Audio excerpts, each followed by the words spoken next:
In the heart of ancient Babylon, there was a ritual that stunned even its neighbors, a ritual that mixed the sacred with the sexual, a ritual so controversial that for thousands of years, historians have debated whether it was an act of devotion or a transaction in the name of the gods. They called it the Sacred Prostitution of Babylon. And if you think you know how religion and desire have crossed paths in history, this will change that forever. This isn't rumor. This isn't fantasy. Babylonian law, myth, and even Greek historians described it in shocking detail. Women, sometimes the highest-born daughters, were expected, at least once in their lives, to enter the temple of Ishtar and give themselves to a stranger in the name of the goddess. But here's the conflict. Was this truly divine worship, or was it an exploitation hidden beneath layers of ritual? The sources disagree. Archaeologists clash. Cultural historians argue over translation, meaning, and context. What's undeniable is that for the women of Babylon, this was not just ceremony, this was fate. Imagine the weight of that first step, leaving your family home, walking through the great marketplace, knowing what awaited in the temple. You wouldn't return until the goddess was satisfied and a stranger's coin had sealed your part in the ritual. Greek historian Herodotus, writing in the 5th century BCE, described it plainly. Babylonian women, he claimed, could not marry until they had fulfilled this sacred duty. He said some left the temple quickly, others waited years. And the temple itself was not hidden. It stood proudly at the center of one of the world's most advanced cities. This is where history forces us to ask uncomfortable questions. Was this devotion or coercion? Was it liberation in a society where women rarely had public power? Or was it control, disguised as faith? If you've stayed with me this far, you already know this isn't the history they taught in school. And there are dozens of stories like this buried in time, waiting to be uncovered. Subscribe now and tap that bell, not just to hear the past, but to see it, question it, and feel it. Because in this story, you're not just a viewer, you're a witness. The sun rises over Babylon, igniting the ziggurats in gold. A woman named Amata wakes before the city fully stirs. She is not a priestess, not a merchant's wife. Today, she is a devotee bound to a vow her mother once fulfilled. The veil marks her status. Today, she does not walk as someone's daughter or sister. She walks as one of Ishtar's chosen. The road to the temple cuts through the market square. Merchants glance at her, some respectfully, others with curiosity. The temple's outer walls rise above the crowd, covered in carved lions and sacred symbols.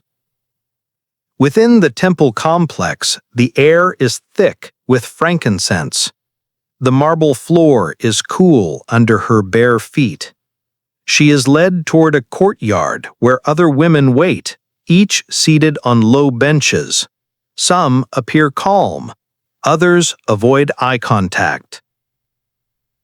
The waiting can last hours, sometimes days. Men come and go, each offering silver to the temple treasury. When a man's choice is made, a priest blesses the coin, and the ritual proceeds in a private chamber. This is the moment when devotion meets reality. The choice is not hers. It belongs to the ritual, the goddess, and the man who offers his silver. In this moment, the union is believed to sanctify the woman's life and grant the man the goddess's blessing. When it ends, the coin remains in the temple's treasury, and the woman is free to leave, her duty complete. From this day on, she walks freely. The ritual will not call her again. Her part in the city's unbroken chain of devotion is done. For the Babylonians, this was more than a ceremony. It was a covenant with the divine. But to us, looking back across millennia, it remains a practice both fascinating and difficult to define. Was it sacred? Was it transactional? The truth may lie somewhere between belief and necessity. Our knowledge of Babylon's sacred prostitution ritual doesn't come from Babylonian voices alone. In fact, the most famous description comes from a Greek historian, Herodotus, writing centuries after the height of Babylon's power. He claimed that every woman, once in her life, had to sit in the temple of Ishtar and offer herself to a stranger in the goddess's name. But here's the problem. Many scholars believe Herodotus never actually saw the ritual. Cuneiform records from Babylon don't clearly confirm his story. Some believe he misunderstood voluntary temple service as a universal mandate. Others think he may have confused Babylonian customs with traditions from nearby cultures. Greek writers often painted the East as exotic, luxurious, and morally opposite to Greece. It made their tales more captivating and sometimes more politically useful. A ritual involving sexuality could be exaggerated to fit that image. Archaeologists have found lists of women who served as priestesses, musicians, brewers, and caretakers in the temples of Ishtar. Sexual rites may have been part of certain ceremonies, but there's no proof it was mandatory for all women. In Babylon, temples weren't just religious centers, they were economic powerhouses. They owned land, managed trade, and acted as banks. Rituals that brought in offerings, including silver from visiting foreigners, could strengthen the temple's influence. Through modern eyes, the practice raises questions of agency, consent, and exploitation. But in ancient Babylon, the framework was entirely different. The act was bound in religion, honor, and community tradition, not framed as morality debates the way we have them now. Whether Herodotus exaggerated or not, the ritual, real or embellished, has shaped how the world imagines Babylon for 2,500 years.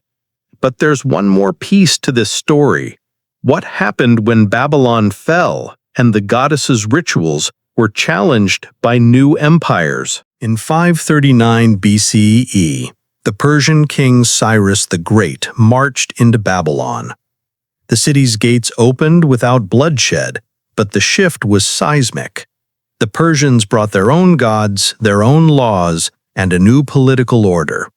Temples lost some of their autonomy, and the rituals that once drew pilgrims from across Mesopotamia began to fade or change beyond recognition. Zoroastrianism, the Persian religion, viewed the Babylonian rites through a very different lens. The physical act that had once been tied to divine blessing was now seen by the conquerors as a corruption of sacred space. Slowly, the goddess's festivals were reshaped. Sexual rites were stripped away, replaced with offerings, prayers, and processions that fit Persian moral codes. Ishtar never truly vanished. She transformed. Her name changed, her temples shifted, her symbols adapted. In Greece and Rome, her echoes lived on in festivals of love and fertility. Even in the Middle Ages, travelers told tales of Babylon's Temple of Love. The truth was long lost, but the myth refused to die. Every retelling bent the story a little further until history and legend were inseparable. Maybe it's the mix of the sacred and the physical. Maybe it's the shock of a tradition so far from our own. Or maybe, deep down, it's because the story forces us to ask, how much of what we believe about the past is truth, and how much is a reflection of ourselves?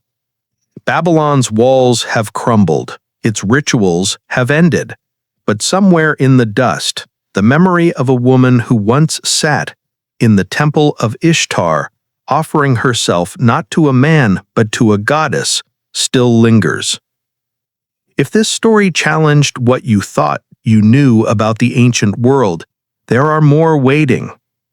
From secret rites in Egyptian temples to the forbidden festivals of Rome and the scandalous customs empires tried to erase, each one more astonishing than the last.